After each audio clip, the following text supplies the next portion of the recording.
Patty! So I'm excited for today's video because you know naman I'm a single mom and I'm very, very proud sa mga napundar ko. You guys don't know this because ako'y tahimik lang sa umpisa.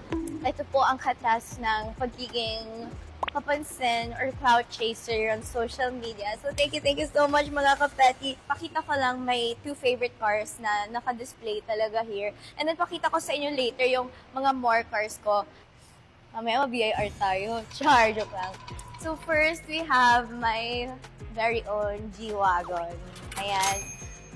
Grabe, this is my dugo and pawis talaga. As in, sobrang hirap na hirap ako. We have my Maybach, pero I wanna rest her kasi, so like, hindi na natin i-reveal yan.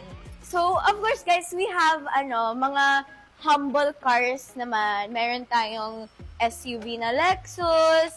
Siyempre, meron din tayong Fortuner. Hindi ako na-satisfy sa isa kong white na Alphard. So, I bought another one in black. And this is my personal favorite car. Ito talaga yung pinaka-excited ko. This is what I use every day. Wala na kasing available na G-Wagon na white. So, I just bought na lang a Jimny. Tapos, pina-customize ko. And ayan, we have here more cars. We have Alphard, we have Benz, more Alphard. Tapos, ayan, mga everyday car. I have a lot of friends kasi, di ba? I have a lot of besties. So, lahat yan, guys, hinihiram nila. And of course, we have a Range Rover.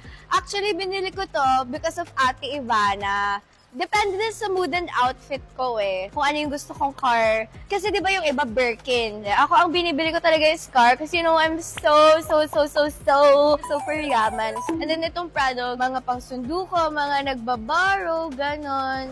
Thank you guys. Yeah, kuya. Ano po dito? Sino po kayo? Ano po yung ginagawa nyo dito, Pam? Sino po kayo? Bawal po yung ginagawa po natin. Kuya, ang video lang po. Bawal pa. Akin to lahat Di ba? Parang tayo naman, malis po. Kuya, teka lang po. Naka-video po tayo, kuya. Bawal ba magkunwari na lang? Bawal po tayo.